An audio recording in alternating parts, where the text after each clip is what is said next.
Climbing aboard this school bus is an act of courage for these women. I'm having a little bit of anxiety about it. Because this is the bus they were riding on 39 years ago when they were kidnapped at gunpoint and buried alive. It's just pain to be on the bus again and to relive it. Inside Edition reunited the women, all victims of the infamous Chowchilla kidnapping.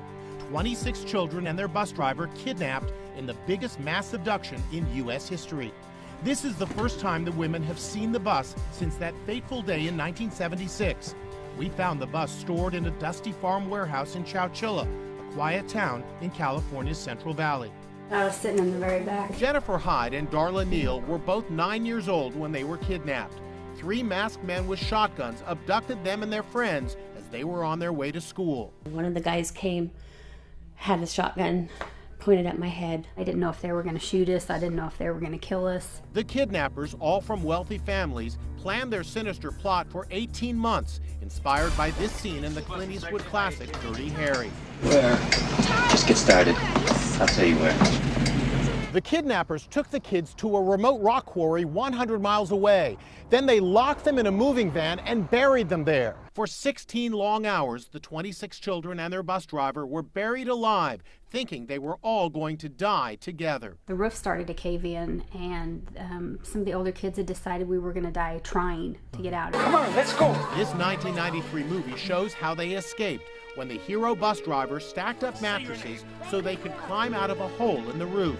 We're getting out. We're getting out. The kidnappers were quickly captured and sentenced to life in prison. But now, the victims again are reliving their terror from the past. This after the California Parole Board announced it was releasing one of the convicted kidnappers, James Schoenfeld, now 63 years old. Another kidnapper, Schoenfeld's brother, Richard, was deemed harmless and released in 2012 against the protests of the victims. Is there anything that you want to say to them? Yeah, I wish it well. We tracked down Richard Schoenfeld, living with his mother in an upscale neighborhood outside San Francisco. A lot of them have a lot of psychological scarring. A lot of them still feel a lot of trauma. The third kidnapper is eligible for parole later this year. The victims say they still have nightmares about that dark day 39 years ago. I have to turn a night light on every day. When I lay down to go to bed, I have anxiety today. I have panic attacks. And in one final act of defiance, the women sign their names on the bus and leave messages for bus driver Ed Ray, who died in 2010. "You will forever be my hero," says one. Another, "God bless Ed Ray." Rebecca Daly says she will never be able to forget that horrible day on the bus. They took our childhood. Not every child gets buried alive.